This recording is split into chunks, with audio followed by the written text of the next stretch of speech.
Life motivation Subha அவங்களோட நிறைய பகிர்ந்துட்டு இருக்கேன். பொதுவான கருத்துக்கள் தான், யாரையும் குறிப்பிட்டு சொல்லலை. காதல் நல்லா இருக்கிறவங்களையும் 2 சொட்டு கண்ணீர் வர வச்சு அழகுபடுத்தி பார்த்துட்டே போயிடும். காதலை பொறுத்த வரைக்கும் யாரிடத்தில் யாருக்குரு காதல் வருமோ நமக்கு தெரியாது. அதே இன்னொரு விஷயம், ஃபர்ஸ்ட் இம்ப்ரெஷன் ஆல்வேஸ் பெஸ்ட். முதல்ல வர்றதுக்கு பேர் தான் காதல்.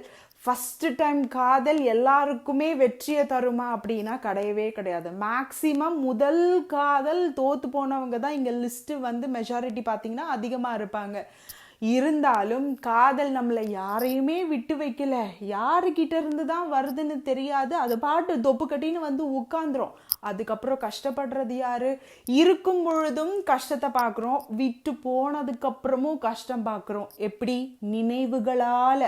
அந்த நினைவுகளை நம்மளால மறக்க முடியுதா? கண்டிப்பாக கிடையாது.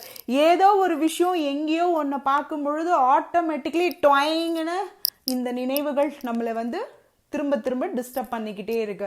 காதல் பண்ணலாமா வேண்டாமான்ற சாப்டருக்குள்ளேயே நான் வரல. ஆனால் உங்களுக்கான மெச்சூரிட்டி உங்களுக்கு தெரியும்ல.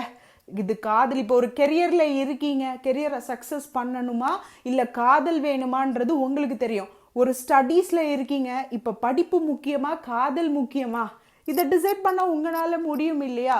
ஸோ யார் யாருக்கு என்னென்ன வேணுமோ அந்தந்த தருணத்தில் அதுக்கேற்ற மாதிரி தான் லைஃப்பை நீங்கள் ஏற்ற இறக்கத்தோடு கொண்டு போகணும்.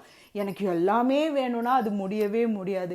இப்போ படிப்பா காதலா அப்படின்னா கண்டிப்பாக படிப்பை தான் சூஸ் பண்ணணும். காதல் வேண்டாமே, படித்து நல்ல ஒரு கெரியரில் நீங்கள் போனாலே ஆட்டோமேட்டிக்கலி எல்லாமே வந்துடும் தானே. இது ஒரு பேசிக்கான ஒரு விஷயம்தான். முதல்ல கான்சென்ட்ரேட் பண்ணுங்க.